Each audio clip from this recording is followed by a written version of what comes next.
Yo, what's going on, everybody? It's the GOAT, and here is a pretty tough game. It's close, so I kind of wanted to talk about a bunch of different things in this commentary.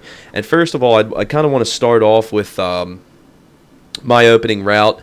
This opening route, if you get a good grenade out there, you can take out 2 or 3 people. I've had a few double, triple kills with that grenade, but it's tough to not get grenaded back. So as you guys can see, I almost get blown up right there, and I picked this guy up because I'm using Steady Aim Pro, so I can just pretty much hip fire. But I don't want to keep pushing forward here because most of the enemy team, at least when I spawn on that side of the map, I always push immediately up into that middle building. So I kind of backtrack. I don't want to move up, and here's my teammate laying on the floor trying to snipe and down this corridor. And this is like the most highest action spot on the map, it seems like. That middle building, and specifically that little hallway, it seems like that's where the most action takes place in this on this map, Bootleg. But as you guys can see, I'm using the pp90 again with the specialist kill streaks or perk setup or whatever it is. And with the perk setup, I'm using sleight of hand, assassin, and steady aim. And then with the proficiency perks, I'm using scavenger, quick draw, and stalker. So I've been finding the most success on this map to kind of get up top in this building, because it seems like the most action takes place up here. So for those of you guys that are familiar with my playstyle in previous Call of Duties, what I normally like to do is I like to flank around the perimeter of the map or move just directly into the enemy spawn and kind of go from there. And I'm always just tracking spawn points and things like that, just continually tracking the radar, really. Wherever the red dots are, that's where I'm coming. But so far in Modern Warfare 3, it doesn't seem like the best way to play, at least so far for me.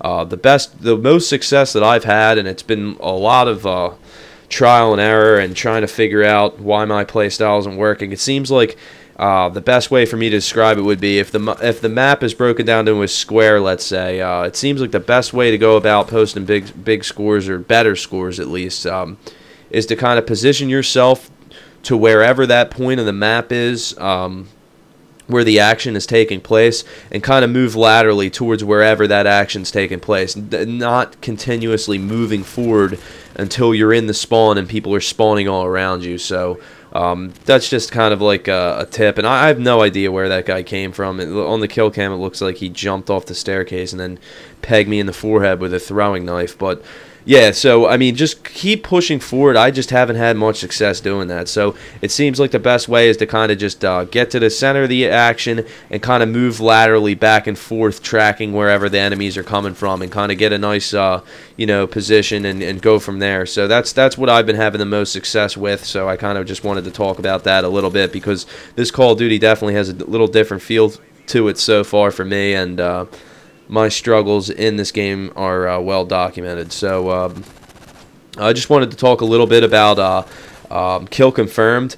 I've really had a ton of struggle in this playlist, specifically winning games. And you'll see me, I don't instantly pick up tags, and there's a few reasons for that. When I think that I can go immediately after and grab the tags, I'm going to, but I'm not going to just risk my life every single time to pick up 2-3 flags, especially because I feel like if I can stay alive and continually drop flags or tags on the ground, I'm sorry, my teammates can grab them. So you'll see me towards the end of this game, when this game really picks up and the score is very close, you'll see me start grabbing tags like crazy.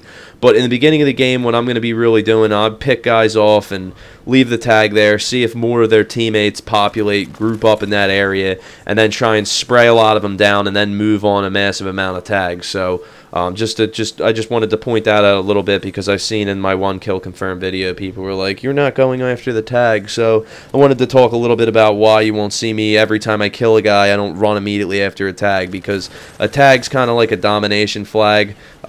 People are just going to group around that point, so unless you got a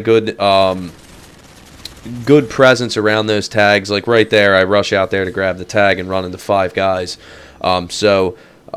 Yeah, and also it seems like without a team in kill confirmed, it can just be really tough. And the best way, to play this playlist is if you kind of run together in a pack. It seems like the best way to be able to gather the tags really quickly, because otherwise, I mean, those 2 kills that you see me I just got, they're pretty much useless kills because nobody goes to those tags to pick them up because our teammates were all behind me. So it's kind of just a useless kill right there. It didn't really benefit us. We weren't able to get the tags at all, and I tried to back up and go move towards the right, and a guy came up the staircase and killed me. But another thing that I kind of wanted to talk a little bit about in this gameplay was overpowered weapons, and how kind of I feel like the community and people in general just don't really understand what constitutes an overpowered weapon. Obviously, it's all opinion, and here's just some terrible shooting. But I wanted to talk about the Akimbo FMG9s, and everybody, I mean everybody, has been saying that these weapons are overpowered. And I mean, I would say that I do not think that they're overpowered. I mean, I, for one, was one of the few people that said I did not want to see machine pistols and shotguns and things like that return as secondaries.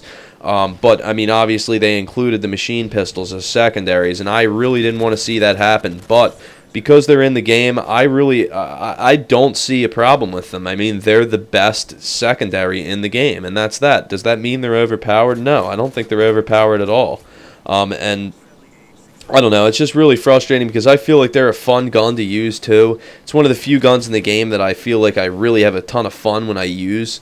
And they're just so cool when you whip them out, how like the, you know, flipping animation that comes out. I just think that it's just a really badass weapon to use, and it's a ton of fun to use. So I really think it's a shame that they're going to be nerfing the weapon. And here, look at this guy. I mean, this stuff just is just so fucking frustrating when that shit happens. I mean, I was drilling that guy, and then I fell over dead instantly, but I mean, you can just aim down the sights instantly with a sniper in this game, which is a little ridiculous, but whatever. But yeah, back to the overpowered weapons thing. I mean, I've heard so many people say the Type 95 are overpowered. In Black Ops, people said the FAMAS, the G11, you know, and I really don't think that, you know, any of those weapons were overpowered. I just think that they're just the best gun in the class.